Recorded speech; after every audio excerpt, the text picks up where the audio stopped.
Bem-vindos todos a mais uma live. O que foi isso? Bem-vindos todos a mais uma live aqui da Escola Clássica. Vou esperar que vocês se aproxeguem aí da nossa live de pré-desafio de hoje. Bom dia pessoal. Então, vamos começar aqui, vamos falar aqui mais um daqueles, vamos começar mais uma dessas lives de pré-desafio, certo? Nós vamos aqui continuar a conversa que nós iniciamos ontem, certo? Ontem nós falamos aqui sobre todo o cronograma do desafio, o que vai acontecer a partir de segunda-feira, né? Como serão nossas aulas a partir de segunda-feira, sobre todas as surpresas que nós teremos aí. E hoje o assunto é um pouquinho, já é quase entrando aí no próprio desafio mesmo, tá? Hoje o assunto que nós vamos falar já está quase dentro dos assuntos do desafio do latim, mas ainda é só uma preparação, tá? Então, por favor, pessoal, me digam aí se o áudio está bom. Quem tem dúvidas da live passada, tá? Quem tem dúvidas da live passada, vai deixando aí alguma pergunta aí que tiver. Vamos ver aqui. Já sou aluno da Escola Clássica, estou no capítulo 13. O desafio é importante para mim? Eu creio que sim. Eu creio que, embora o nosso curso é completo, tá? Nosso curso tem ali, tem aula 1 de latim, tem, né, com os rudimentos e tudo, ainda tem a minha aula de gramática depois da aula 1, tá? Que é da Escola Clássica 2.0, ainda tem depois, né? Nós vamos introduzindo todo o assunto bem devagar mesmo, mas porque eu acho que vale a pena, porque tu podes aqui perguntar diretamente para mim, tá? Como tu consegues aí perguntar diretamente, e nós conseguimos aqui conversar durante as lives, então eu acho que isso tem uma certa vantagem da tua participação, algo que tu pode perguntar aqui simultaneamente sobre dúvidas que dos primeiros capítulos, então poderia servir para uma revisão, tá? Embora no nosso curso da Escola Clássica tenha tudo, né? Então lá tem, assim, do capítulo 1 ali, do inicial, do capítulo 1, 2, 3, tudo isso aí está bem mastigado ali para todo mundo. Eu acredito que ainda tem o fórum, né? Então o nosso curso ainda tem lá o fórum embaixo. Então todas as dúvidas que os alunos têm ficam registradas e são respondidas por mim ali no curso da Escola Clássica. Então eu acho que é claro que nós jogamos de um outro modo no curso online, né? Nós jogamos de um outro modo. Agora aqui nós temos essa oportunidade de conversarmos ao vivo. Eu acho que isso é uma das nossas vantagens. Vamos ver aqui. Recomendas a gramática do Napoleão Mendes de Almeida como estudo paralelo? Aquilo é muito tenso. Isso, tu te referes à gramática aí, provavelmente. Acontece o seguinte, tá? É muito bom que nós tenhamos uma gramática em mãos, tá? É muito bom que nós tenhamos aí sempre esse cuidado, né, de nós estudarmos as coisas, inclusive quando nós estudamos com método natural, mesmo que nós estejamos estudando método natural e não usemos latim inicialmente nas aulas, tá? Mesmo que nós não usemos latim em algumas aulas, não usemos português em algumas aulas, desculpem, tá? Mesmo que não se use a língua portuguesa para explicar a língua latina, é muito importante que nós tenhamos aí façamos um exercício de tentar explicar em português aquilo que nós aprendemos. Isso é o que nós podemos fazer por nós mesmos, tá? Isso é quase como uma tomada ali de consciência do que foi aprendido em aula. Eu acho que isso não há problema nenhum. As gramáticas nos ajudam, inclusive, a fazer isso, tá? Então, isso é uma coisa importante, certo?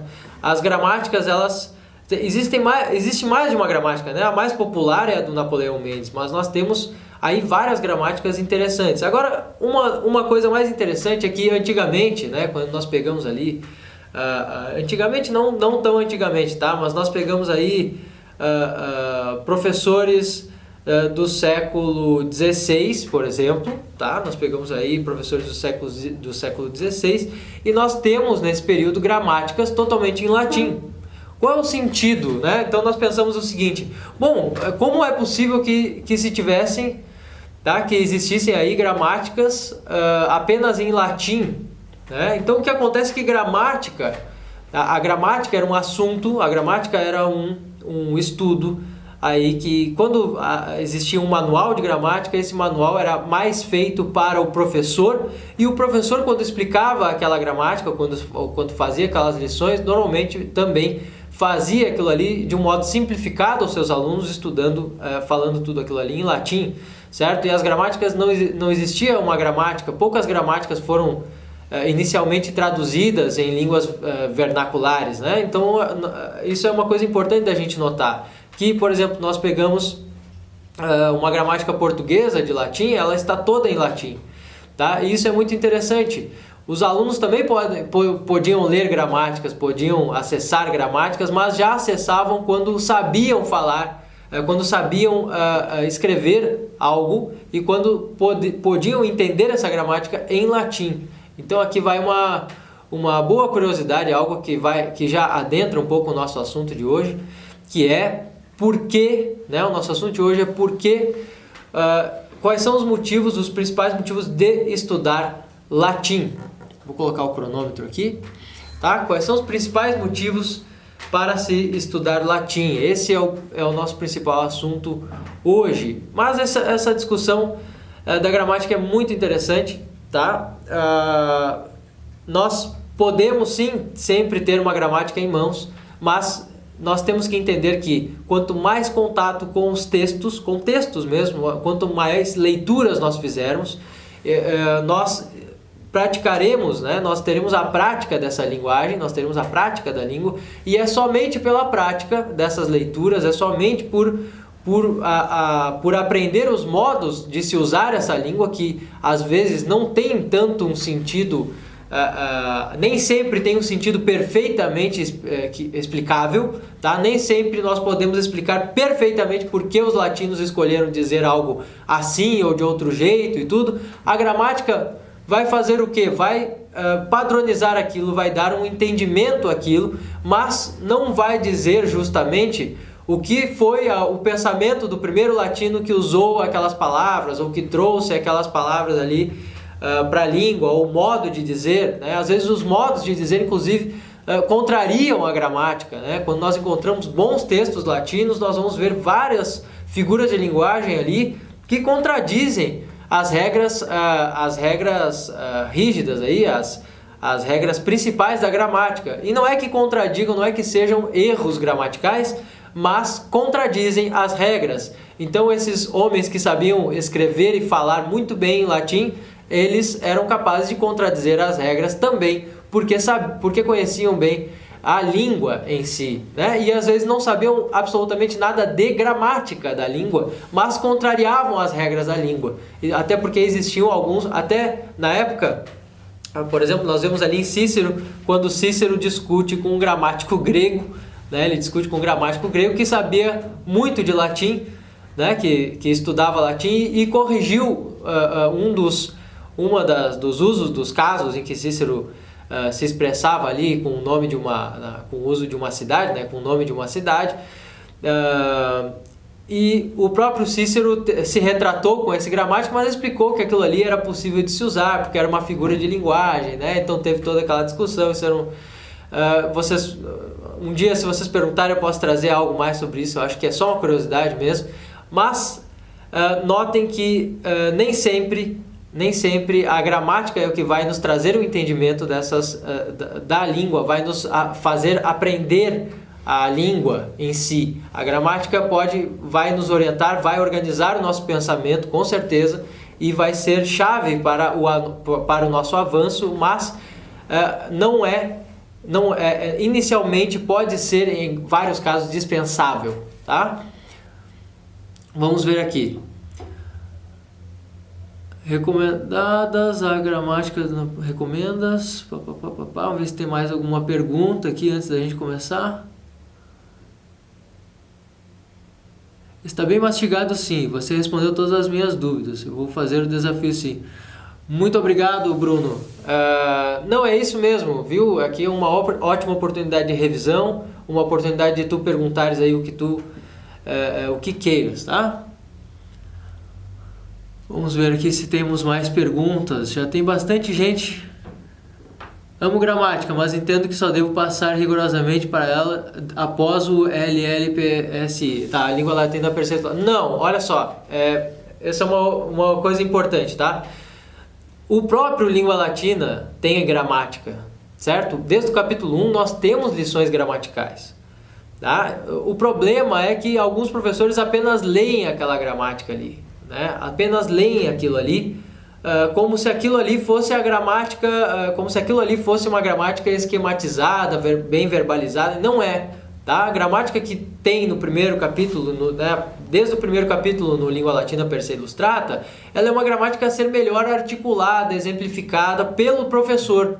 Esse é o problema, às vezes, do estudo autodidata, né? Às vezes nós achamos que lendo apenas aquilo ali, ou vendo apenas aquela gramática ali, aquelas liçõezinhas ali, está completo, nós conseguimos dizer tudo que tem ali, e não é bem assim, até porque a própria gramática ali traz em tópicos, né? Traz ali, divide os assuntos em tópicos pequenos ali ao fim de cada capítulo, mas o que nós precisamos? Nós precisamos, ou o professor precisa articular ali os exemplos do capítulo com a gramática, certo? Isso é uma coisa que ia ficar bem clara, que o próprio Língua Latina já tem uma gramática, certo? Mas ter uma gramática em português nos ajuda aí a saciar as nossas dúvidas, né? A responder às nossas dúvidas, quando nós as tivermos. Mas muitos alunos conseguem, né, com o auxílio do professor, com o auxílio da leitura daquela gramática do próprio Língua Latina, conseguem obter o mesmo conhecimento necessário. Vamos ver. Quão importante é estudar a pronúncia das palavras para ajudar a ler? É muito importante. Vou falar melhor sobre isso no próprio desafio. Agora, a pronúncia, tá? Nós devemos saber pronunciar bem a língua latina. E é até interessante que nós, mesmo que estudemos, mesmo que ouçamos um professor falando sempre numa pronúncia, nós podemos aprender a outra tranquilamente, e são apenas algumas diferenças em alguns fonemas, é coisa muito simples. Tá? Então o pessoal discute muito sobre as pronúncias, pensando o seguinte: agora eu tenho dois tipos, é como se falassem em dois tipos de pronúncia, como o inglês, né? O que as pessoas imaginam, né? O que os alunos imaginam. Não, estou me deparando com o mesmo tipo de diferença de pronúncia do inglês da Inglaterra e do inglês americano. E não é isso, tá? No caso da língua latina, nós não temos uma diferença de pronúncia como se fossem diferenças de sotaques ou coisa assim. Não, nós temos apenas ali a diferença de 2 ou 3 fonemas que mudam, tá? 2 ou 3 modos de dizer as coisas que mudam e não mudam quase nada. Então, só para vocês também terem tranquilidade com isso, quem ler um texto ou cantar um texto na pronúncia reconstituída já tem o suficiente para aprender a pronúncia reconstituída e ler na pronúncia reconstituída, tá? E quem ouvir cantos ou ler na pronúncia eclesiástica consegue fazer com a pronúncia reconstituída do mesmo modo. Isso não tem, não há quase diferença entre as duas pronúncias. Isso é que é a beleza aqui dessa dúvida que eu estou respondendo. Isso é uma coisa muito, muito importante, porque normalmente o pessoal fica muito aflito ao iniciar os estudos, porque ouviu dizer que o latim tem 3 pronúncias ou 2 pronúncias e pensa assim: eu quero aprender a pronúncia mais célebre, a melhor de todas, porque eu já quero começar bem. Bom, para começar bem, isso não é essencial. O essencial para começar bem é pronunciar as palavras corretamente, né? Falando as tônicas corretamente, usando os tempos corretos, que isso sim é mais difícil e é igual nas duas pronúncias. Então, mesmo que eu tenha uma pronúncia eclesiástica ou reconstituída, nós mantemos o quê? A tônica, nós mantemos os tempos ali, o que é sinalizado pelo macron ali, quando nós vemos o texto do Língua Latina, certo? Então, assim, é isso que acontece, né? O principal e o mais difícil que a se ver até entre colegas, assim, é isso, é a pronúncia correta aí das tônicas e dessas palavras, dos tempos das palavras, porque isso depois vai influenciar muito na leitura das poesias, seja lá em qual pronúncia o aluno queira ler as poesias. Tá? Então agora, olha só, essas perguntas foram muito boas, porque nós giramos em torno desse assunto da gramática latina, da língua latina, do aprendizado da língua latina. E agora eu vou explicar aqui por que é importante que nós estudemos a língua latina. Então, muitos autores, nós vemos aí, até gramáticos, nós vemos em textos de defesa da língua latina, em defesa do latim, nós vemos alguns argumentos do tipo: o latim melhora o nosso raciocínio lógico, né? Amplia as nossas capacidades e tudo. É claro que sim, mas nós devemos entender isso de um modo mais amplo. Tá? Essa é a primeira coisa que eu friso aqui sobre as opiniões a respeito das vantagens da língua latina. Outros autores e outros autores antigos têm comentários, por exemplo, sobre o auxílio prático da língua latina. Então nós temos ali um auxílio prático. O que é isso? Por exemplo, nós aprendermos nós falantes da língua portuguesa, nós conseguimos aprender várias palavras que são usadas em português também. Ali nós adquirimos um vocabulário maior da língua portuguesa por estudar latim, ou compreendemos melhor a gramática. Ótimo, isso é uma vantagem prática da língua latina. Por quê? Mas funciona para nós, porque a nossa língua é a língua portuguesa, certo? Mas nós temos alguns motivos, de se estudar a língua latina que transcendem esse problema, né? Que vão muito além de apenas a resolução ou apenas o cuidado ou o aproveitamento prático do estudo da língua. Embora a parte prática do estudo da língua seja certamente muito vantajosa, né? Então estudar latim tem uma série de vantagens práticas, mas tem uma outra vantagem que de qualquer lugar, né, que qualquer lugar do mundo, que qualquer falante de qualquer língua não pode tirar da língua latina, que eu sempre aqui deixo bem claro que é a sua literatura, ou seja, o modo de expressar as coisas, tá? O modo de expressar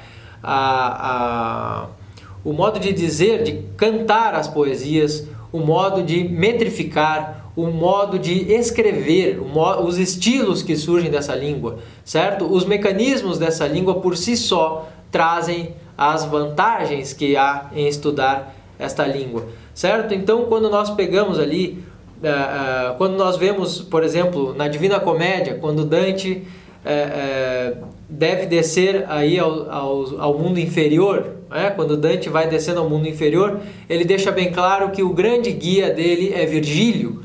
E isso o grande guia de Dante não é Virgílio, porque Virgílio é conterrâneo ou coisa parecida, né? Porque a linguagem de Dante é o que seria um latim vulgar, e Virgílio fala, né, escreve no latim clássico, por exemplo, no seu ótimo latim, como autor consagrado. Não é somente por isso, não é justamente por isso, mas é porque Virgílio sabe escrever, né? Sabe organizar as imagens que vê do melhor modo possível na língua que ele tinha. Ele melhora a sua própria língua, ele amplia a própria língua latina, e é por isso o que nós estamos aproveitando com a língua latina não é apenas a sua estrutura, mecanismos ou coisa parecida. Não, o que nós aproveitamos é a inteligência dos seus autores. O que nós aproveitamos é a inteligência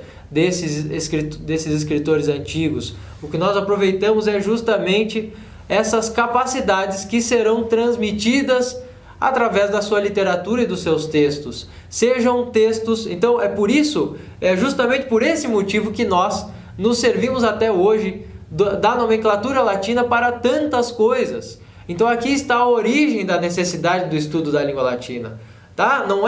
Nós não estamos falando apenas de um detalhe prático que foi aproveitado, não, nós estamos falando aqui de uma civilização inteira que vê a inteligência dessa produção latina e grega também, como eu deixei lá no Telegram, né, não esqueçam que eu deixo textos ali, deixo vários artigos ali no Telegram, deixo explicações. Uma delas que eu deixei nessa semana é sobre o ensino, tá? A escola latina nos tempos antigos, tá? O que os alunos latinos, o que os alunos romanos aprendiam na escola, eles aprendiam com os gregos, né, em boa parte. Então nós temos uma série de discussões importantes aqui e um intercâmbio cultural, um intercâmbio entre latinos, né, entre romanos e gregos, que é muito importante. E nós vamos nos aproveitar de tudo isso, tá? E dos tempos que se seguem do Império Romano, dos tempos que se seguem de toda a história grega e romana, nós vamos ver aí um tempo completamente influenciado, né? Influenciado do início ao fim, não consegue sair disso, não consegue sair dessa influência, né? Mergulhado na influência latina, da cultura latina. Nós vamos sempre poder ver o mundo, né? O nosso mundo, até inclusive de hoje, nós vamos ver sempre esse mundo influenciado, aqui embebido nessa cultura latina. Por quê? Porque ela ofereceu os meios para todo o mundo. É dali que saem os meios, não só da cultura latina, mas da grega, né? Então eu deixei um texto lá sobre essa educação e sobre as questões que envolviam a educação romana, principalmente, em que os gregos ainda estavam ajudando os latinos inicialmente, né, lá perto do século III, ajudando inicialmente os latinos a aprimorarem a sua própria língua, e desse aprimoramento é que surge aí o nosso maior proveito. Então, se nós temos interesse por textos, né, então na verdade nosso interesse aqui é justamente os textos da língua latina e da língua grega depois, tá? Mas principalmente da língua latina.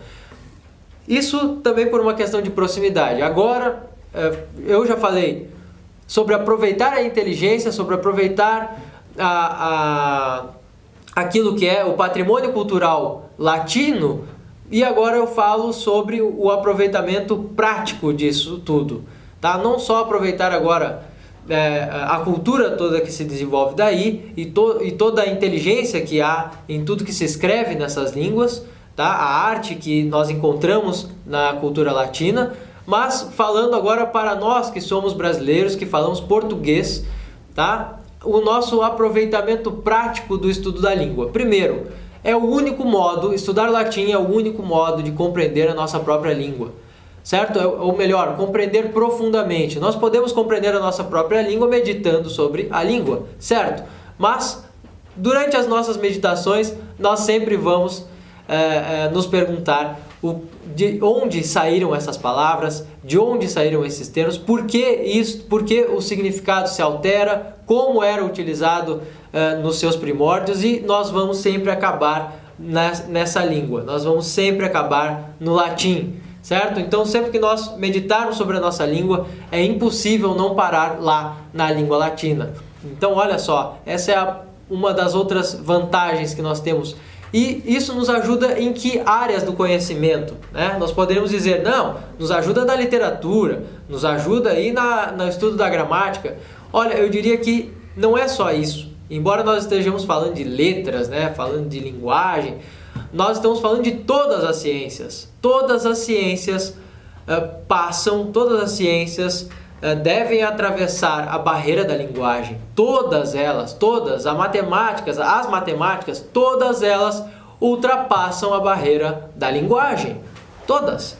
Tá? Então, quando nós falamos aí nos rudimentos da matemática, quando nós vamos estudar lá o princípio, por exemplo, do quadrívio, lá, nós vemos um problema de linguagem enorme. Tá? Nós vemos sempre que se não usarmos bem a linguagem, se não compreendermos bem a linguagem que está ali, nós não somos capazes de operar matematicamente, não somos capazes de compreender aquilo que é desenvolvido pelos matemáticos, aquilo que é desenvolvido pelo próprio Boécio, que vai dar aí ao Ocidente a sua contribuição, que nunca saiu do nosso ensino, certo? Então, esse aqui é o principal motivo pelo qual nós devemos aprender a língua latina, certo? Esses são os principais motivos, e o principal motivo prático é justamente o estudo da nossa própria inteligência, o estudo da nossa própria linguagem, da língua portuguesa e da linguagem que criou e que ajudou a criar todas as ciências que nós temos, certo? Vamos ver aqui as perguntas, se o pessoal tem perguntas. O pessoal está dizendo aí que deu uma travada, tá? Tudo normal no áudio, então pode ser a internet daí, se não travou para todos. Vamos ver. Mais alguma pergunta? Um pouco atrasado, cheguei, boa tarde, agora já é boa tarde. Vamos ver, havia mais uma pergunta atrás lá. Dentro de vários tipos de latins, qual devo escolher para aprender melhor? Essa pergunta aqui é boa, eu acho que essa pergunta é uma pergunta da maioria, né? O pessoal divide em latim eclesiástico, latim clássico, latim vulgar e toda essa coisa, né? Então eu até publiquei, né, coloquei um texto aí no Telegram e no Instagram nessa semana mesmo sobre o latim clássico. Tá? Quando nós falamos em latim clássico, latim vulgar, depois em latim eclesiástico, nós estamos falando apenas de uma coisa: latim, certo? Então, eu tentei desmistificar o problema da pronúncia para você, certo? Então, a pronúncia não é o pior problema. O pior problema é saber pronunciar, seja lá em qual pronúncia for, saber pronunciar bem, certo? Agora, o problema aqui dos latins que nós temos é uma coisa só, é latim. Tudo isso é latim. Mas ali varia algum verbo, tem alguns contratos que aparecem, verbos contratos, né? O que é um verbo contrato, por exemplo? É um verbo que antes tinha uma consoante a mais, e aí a sílaba tinha um som um pouco diferente, né? Em certo verbo, e depois aquilo ali, como por exemplo de amaverunt tornou-se amarunt, ou alguma coisa parecida. Então nós temos ali uma contração. Mas isso é essencial? Não, isso aí varia muito pouco, certo? Isso aí é uma coisa que aparece poucas vezes nos diferentes latins escritos, e nós podemos estudar e podemos aprender isso com facilidade, notar essas coisas com facilidade, são apenas alguns detalhes, certo? Então, pessoal, realmente eu entendo que para certos fins, para quem quer ler apenas a Bíblia e dar tchau para esse estudo, tá?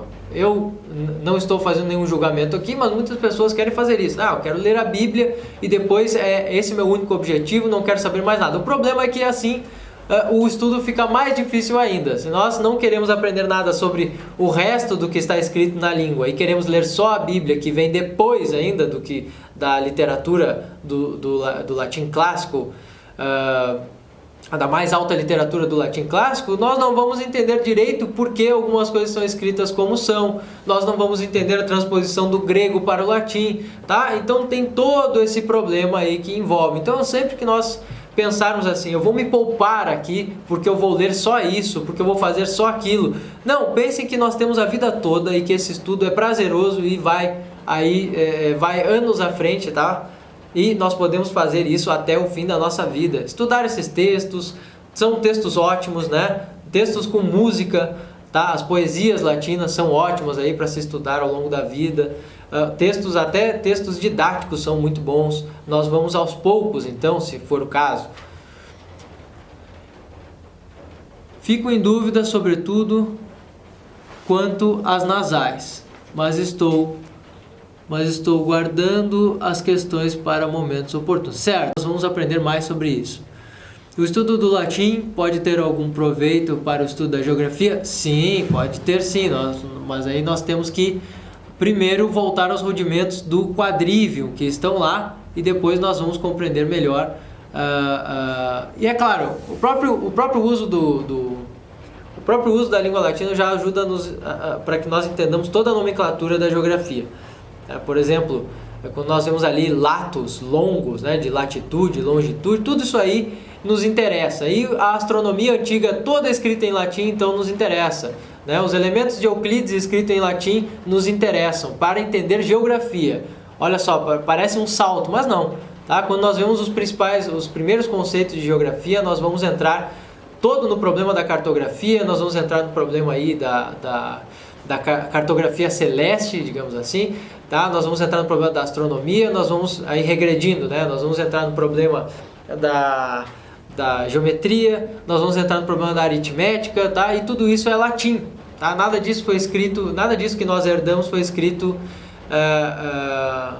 além disso, né? Ou melhor, antes foi escrito em grego, mas depois com a tradução latina, a tradição que nós pegamos foi da escrita latina, tá? Algumas palavras vêm puxadas do grego, realmente, mas o que nós pegamos mesmo, o vocabulário que nós temos na língua portuguesa que mais permeia aí o estudo da geografia, por exemplo, e de algumas outras matérias que nós aprendemos que parecem distantes do quadrívio, por exemplo, na verdade são latim, certo? Isso aí é uma coisa muito importante da gente entender. Vamos lá.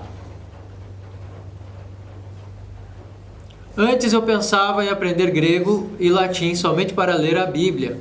Hoje que quero saber muito mais. É isso mesmo, é isso que eu estou alertando vocês. Olha, se nós tivermos apenas um objetivo, eu quero ler só uma coisa aqui, eu quero aprender só isso, nós não vamos chegar muito, não vamos nem alcançar aquilo que nós queremos, certo? Que é ler a Bíblia. Embora a Bíblia, por exemplo, a nossa edição que nós temos da Neo Vulgata, tá? Que é distribuída para os alunos do curso completo, então todos os alunos do curso completo aqui da Escola Clássica ganham 12 livros que são bilíngues, tá? É apenas um ou dois que não são bilíngues, que são apenas em latim. Ganham esses livros bilíngues, em grego e latim, justamente para estudo, e um dos primeiros que podem ser lidos é a Bíblia, né? São os 4 evangelhos, tá? Porque o vocabulário ali é bastante simples. Aí me perguntariam, mas é latim eclesiástico? Não, é latim, certo? Tudo isso é latim. Nós não precisamos dividir as coisas assim, embora algumas pessoas, por uma questão até de estudo prático, possam fazer isso, não há problema, mas nós devemos não entender isso como coisas absolutamente separadas e muito diferentes umas das outras. É como as variantes do grego. Quando nós temos o grego clássico, nós temos lá o grego clássico e o grego koiné. Muita gente pergunta, e aí, isso muda muito? Como é que funciona? Não, nós estudamos o grego clássico, que é maior, né, que é mais amplo, e do grego clássico veio o grego koiné. Então, estudando muito bem o grego clássico, nós temos ali poucas mudanças desse grego para o grego koiné, certo? Então, agora eu vou parar de responder as questões de pronúncia mais técnicas aqui do latim e já vou encerrando essa conversa, tá? O nosso principal assunto aqui é justamente isso, tá? A importância do estudo da língua latina. Nós já vemos que a nossa vantagem é contemplativa, é prática também, para nós que queremos estudar outras coisas, queremos aprender melhor e compreender melhor outras ciências que estudamos hoje.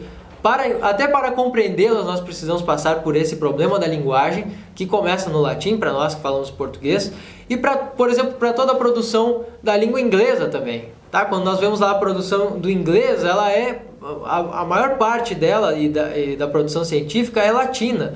Boa parte daquilo que está ali é latim, por isso que nós aprendemos tão rápido também a língua inglesa.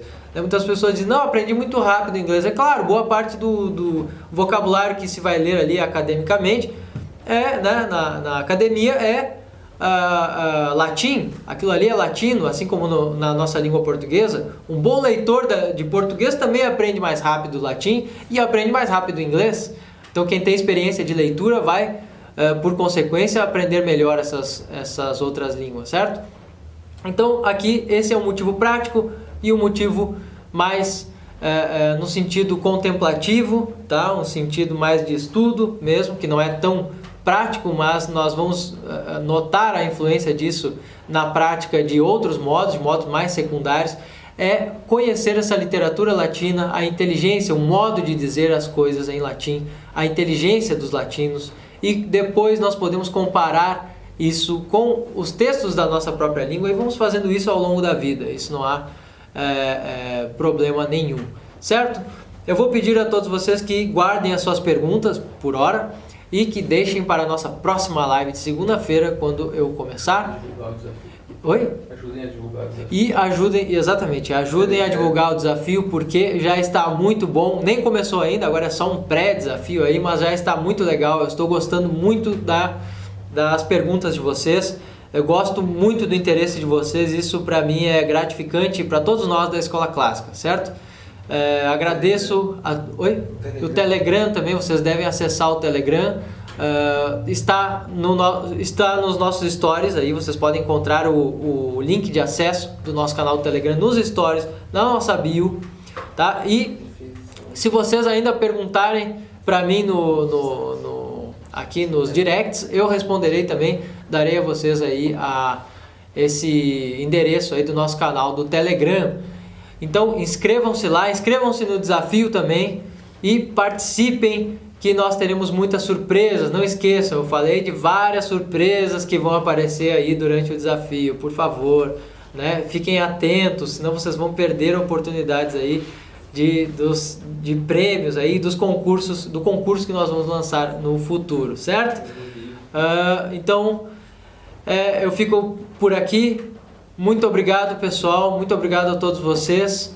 É uma honra estar aqui com vocês. Espero um dia poder conhecer um por um aí e ter domínio dos nomes de vocês todos e tal. É uma pena que aqui no Instagram só esteja esses nomes, são os nicknames e coisa assim, certo? Mas muito obrigado, pessoal.